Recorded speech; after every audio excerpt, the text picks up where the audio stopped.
दोस्तों, अगर आप खुद पर विश्वास करते हो तो यह दुनिया की सबसे बड़ी ताकत है और आप खुद के ऊपर विश्वास करके जो चाहो वो अपने जीवन में हासिल कर सकते हो।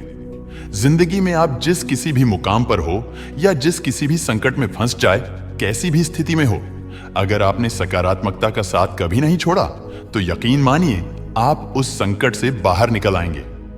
नमस्कार दोस्तों, एंशिएंट बुक के एक और एपिसोड में आप सबका स्वागत है। दोस्तों, अगर आप हमारे चैनल पर पहली बार आए हैं तो इस वीडियो को लाइक करके चैनल को सब्सक्राइब कर लीजिए। दोस्तों, यह कहानी एक दिव्यांग राजा की है जिसके राज्य में कोई भी परेशानी या समस्या नहीं थी। सभी लोग उस राजा से बहुत खुश थे और ईश्वर को धन्यवाद करते थे कि इतने अच्छे राजा को उनकी जिंदगी में भेजा। वह राजा दिव्यांग था, उसकी एक आंख नहीं थी और एक पैर नहीं था, लेकिन फिर भी राजा को इस बात का कोई भी अफसोस नहीं था।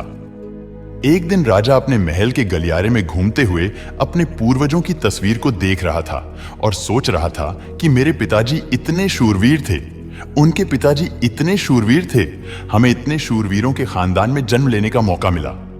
ऊपर वाले का बहुत बहुत धन्यवाद है। राजा सभी चित्र को देखते हुए आखिरी चित्र तक पहुंचा और फिर उस खाली जगह को देखा तो वह चिंता में पड़ गया, क्योंकि उसे यह मालूम था कि अब यहां जो तस्वीर लगेगी वह उसी की लगेगी। लेकिन राजा को इस बात की चिंता नहीं थी कि वह मर जाएगा। चिंता इस बात की थी कि वहां जो तस्वीर लगेगी वह कैसी लगेगी। राजा एक आंख और एक पैर ना होने की वजह से वह चिंता में पड़ गया और सोचने लगा कि इस गलियारे में इतनी शानदार तस्वीरें लगी है, लेकिन मेरी एक आंख और एक पैर ना होने की वजह से मेरी तस्वीर सबसे खराब लगेगी और भद्दी दिखेगी। राजा ने सोचा कि मेरे मरने के बाद पता नहीं कैसी तस्वीर बनेगी और क्यों ना मैं अपने जीते जी ही एक शानदार तस्वीर बनवाऊं, ताकि मुझे सुकून मिल जाए कि यहां मेरी अच्छी तस्वीर लगेगी। अब राजा ने उस राज्य में ऐलान करवा दिया और सभी चित्रकारों को बुलाया गया और कहा गया कि जो भी चित्रकार राजा की शानदार तस्वीर बनाएगा उसे शानदार इनाम दिया जाएगा। अब सभी चित्रकार राज्य में आए। उन सभी चित्रकारों को पता था कि अगर शानदार तस्वीर बनेगी तो शानदार इनाम मिलेगा, लेकिन जिस राजा की एक आंख नहीं है, एक पैर नहीं है, उसका शानदार तस्वीर कैसे बनेगी। चित्रकार सोच रहे थे कि इनाम का तो पता नहीं, लेकिन अगर शानदार पेंटिंग नहीं बनी और राजा गुस्सा हो गया तो सजा जरूर मिलेगी। इसीलिए बड़े बड़े चित्रकार भी आगे नहीं आए। तभी उसमें से एक लड़का बोला, राजा साहब, मैं आपका चित्र बनाना चाहता हूं, मुझे एक दिन का वक्त दीजिए। अब सभी बड़े बड़े चित्रकार हैरान हो गए कि यह लड़का कैसा चित्र बनाएगा और अगर राजा को चित्र पसंद नहीं आया तो इसे सजा जरूर मिलेगी। राजा बोला, ठीक है, आप चित्र बना करके लाइए। अगले दिन वह लड़का तस्वीर बनाकर लाने वाला था और दरबार पूरी तरह से भर चुका था। लोग दूर दूर से यह देखने के लिए आए थे कि वह लड़का कैसा चित्र बनाएगा।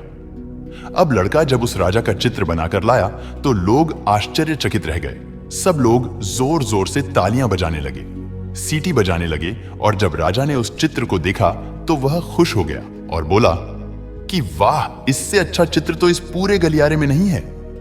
राजा ने उस लड़के को बहुत सारा इनाम दिया। अब आप सोच रहे होंगे कि उस लड़के ने राजा का ऐसा कौन सा चित्र बनाया होगा जिसमें राजा के एक आंख नहीं है और एक पैर नहीं है। कैसा चित्र बना होगा। उस तस्वीर में लड़के ने राजा को एक घोड़े पर सवार किया था। एक तरफ से उस राजा का एक पैर दिखाई दे रहा था और राजा तीर चलाने के लिए निशाना लगा रहा था और निशाना लगाते वक्त एक आंख बंद हो जाती है और उस लड़के ने उस राजा की वही आंख बंद की थी जो राजा के पास नहीं थी। इस तरह से उस लड़के ने राजा को निशाना लगाते हुए घोड़े के ऊपर सवार दिखाया, जिससे एक आंख बंद और एक ही पैर दिखाया और इतना शानदार चित्र बनाया था कि वह अब तक का सबसे सर्वश्रेष्ठ चित्र था। उस लड़के के सामने भी चुनौती थी, संकट था, लेकिन उसने सकारात्मकता का साथ नहीं छोड़ा।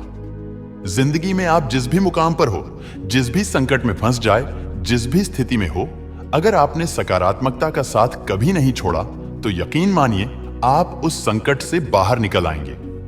दोस्तों, जिंदगी में उम्मीद का साथ मत छोड़िए, क्योंकि जिसने उम्मीद का साथ छोड़ दिया तो फिर जिंदगी उसका साथ छोड़ देती है। हर पल सकारात्मक रहिए, खुश रहिए और इसी सकारात्मक ऊर्जा का इस्तेमाल कीजिए और हमारे चैनल को सब्सक्राइब कर लीजिए और इस वीडियो को लाइक करके अपने दोस्तों और रिश्तेदारों के साथ शेयर कीजिए। धन्यवाद।